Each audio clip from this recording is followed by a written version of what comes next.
यह उस समय की बात है जब पुरुषों का काम जंगली जानवरों का शिकार करना और औरतों का काम सिर्फ घर के कामकाज करना होता था। 7 भाई और एक बहन उसी गांव में बड़े प्यार से मिलजुल कर रहते थे। उनके माता पिता बहुत ही जल्द गुजर गए थे, तो बच्चों ने भी जल्द ही अपनी अपनी जिम्मेदारी संभाल ली थी। 7 भाइयों की इकलौती बहन बहुत ही शांत स्वभाव की थी। सबसे छोटा भाई एक आंख से काना था। छोटे भाई को अपनी बहन के प्रति बहुत ही प्यार और लगाव था। सुबह होते ही सातों भाई शिकार के लिए निकल जाया करते थे और बहन घर पर रहकर सातों भाइयों के लिए खाना बनाती थी और बाकी के कामकाज करती थी। ऐसे ही दिन गुजरते गए। एक दिन सातों भाई खेत में काम करने के लिए जाने लगे, तो उन्होंने अपनी बहन से कहा, प्यारी बहना, आज हम सबको सरोटे का साग खाने का मन है, तो तुम आज रात को हम सबके लिए खाने में सरोटे का साग बना देना। ये कहकर भाई शिकार पर निकल जाते हैं। भाइयों के जाने के बाद बहन खेतों में जाती है और सरोटे का साग तोड़कर ले आती है। जब शाम होती है तो बहन सब्जी के लिए सरोटे के साग को काट रही होती है। तभी चाकू की तेज धार बहन की एक उंगली पर लग जाती है, जिससे उसकी उंगली में से खून निकलने लगता है। खून को देखकर बहन परेशान हो जाती है और वह सोचने लगती है उसके भाइयों का भी आने का टाइम हो गया है। यदि उनके भाइयों ने उसकी कटी हुई उंगली देख ली तो उसके भाई बड़े दुखी हो जाएंगे। इसलिए उसने सोचा ये बात मुझे भाइयों को नहीं बतानी चाहिए, उनसे छुपा कर रखनी चाहिए। इसलिए उसने अपनी खून लगी हुई उंगली को ओढ़नी से पोंछना चाहा। वो अपनी कटी हुई उंगली ओढ़नी में पोंछने जा ही रही होती है, तब उसे लगा यदि इस ओढ़नी में लगे खून के धब्बे मेरे भाइयों को दिख गए तो वो उनसे इसके बारे में ज़रूर पूछेंगे और फिर मुझे ये सारी बात बतानी पड़ेगी, जिससे वो बहुत दुखी हो जाएंगे।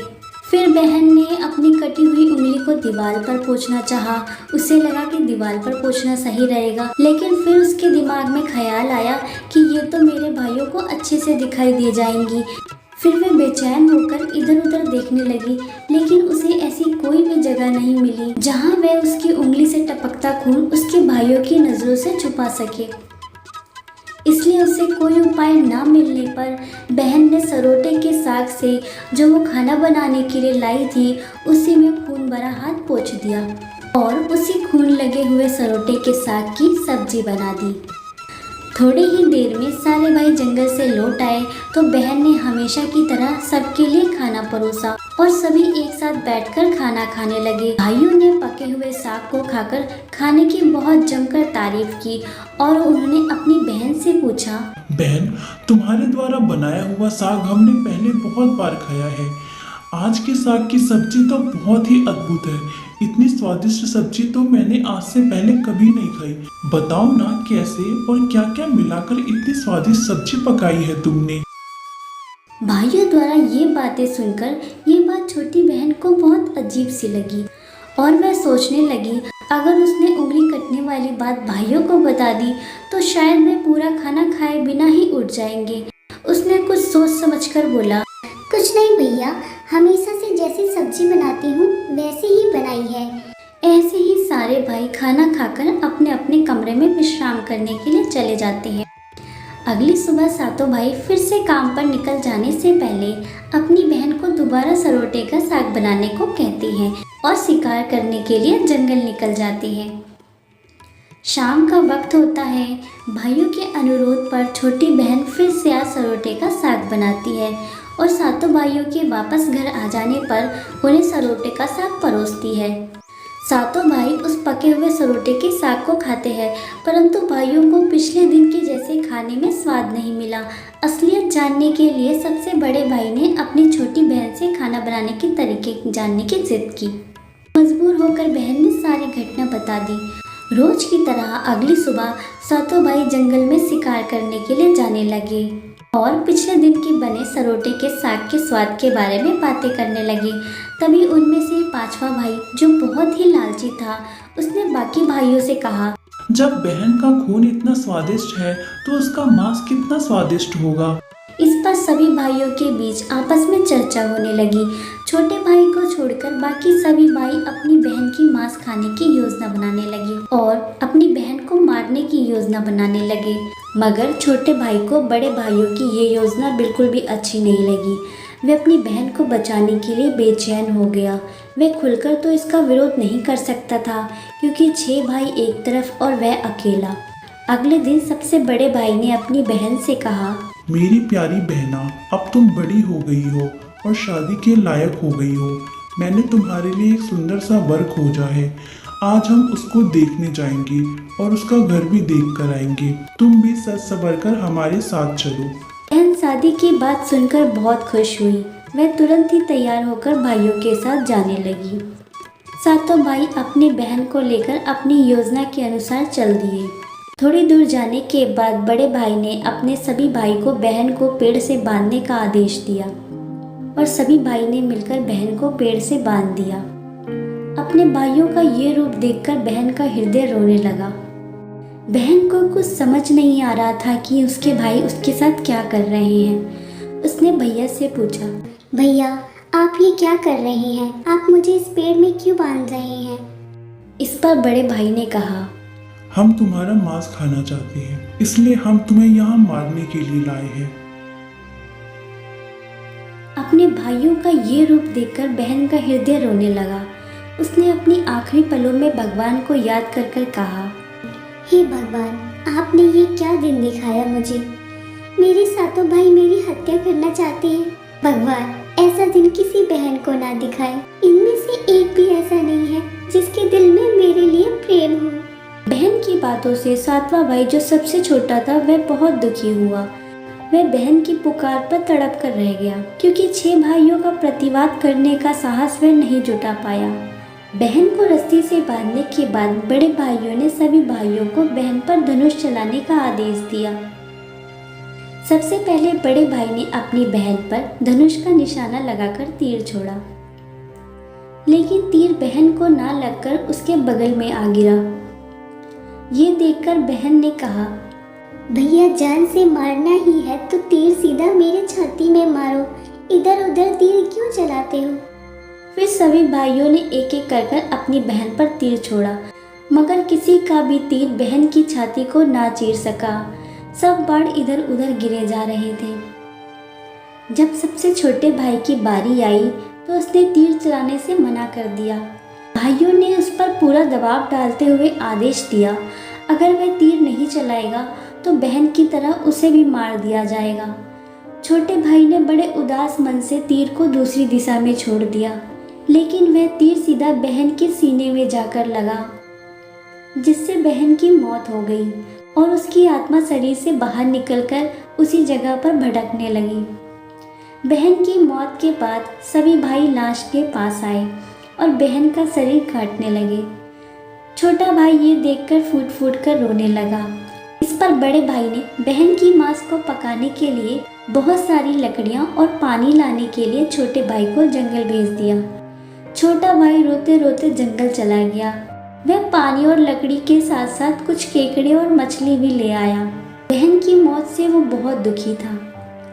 इसके बाद उन भाइयों ने बहन के मांस को पकने के लिए रख दिया, मगर छोटा भाई बहन के मांस को नहीं खाना चाहता था, लेकिन उसे मालूम था अगर वह नहीं खाएगा तो उसके अन्य भाई उसके साथ बहुत बुरा करेंगे।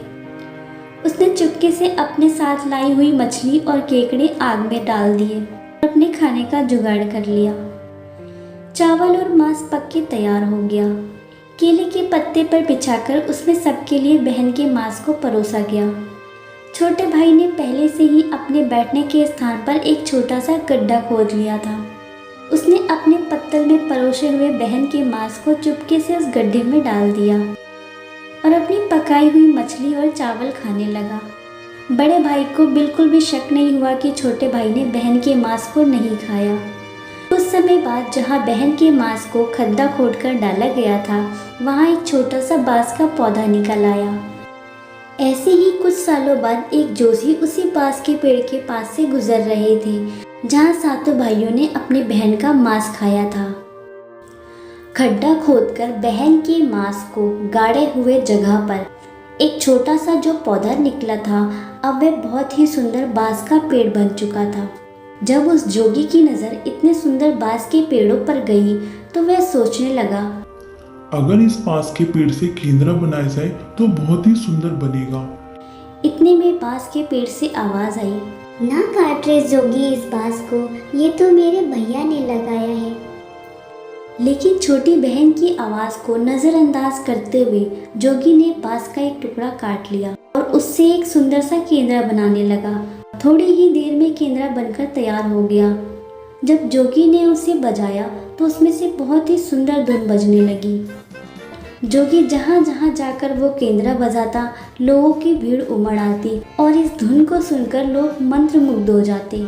ऐसे ही जोगी केंद्रा बजाते बजाते छोटी बहन के बड़े भाई के घर पहुंचा और वहां पर केंद्रा बजाने लगा।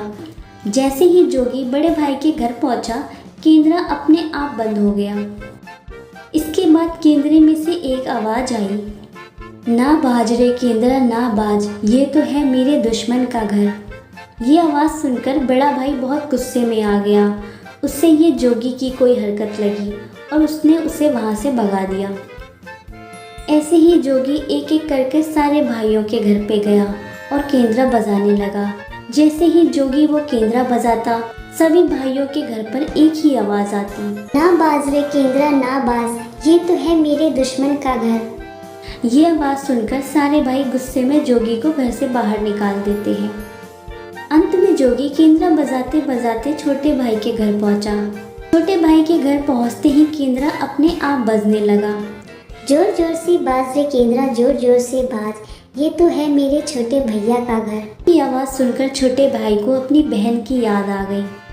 उसे वो केंद्रा बहुत पसंद आया।